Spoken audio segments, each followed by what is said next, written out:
Hello guys, welcome back to my a new vlog. আজি মই এই ব্লগত এটা স্পেশাল বস্তু দেখুৱাম আপোনালোকক আৰু মোৰ লগত আছে আমাৰ সুনু মোৰ ভাগিন হয় আৰু আজি আপোনালোকক মই ব্লগত দেখুৱাম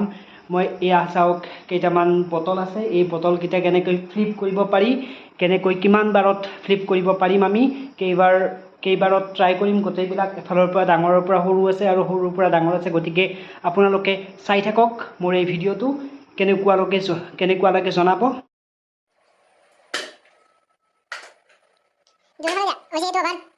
Next to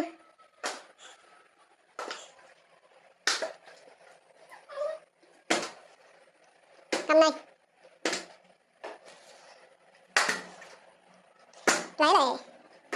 cầm này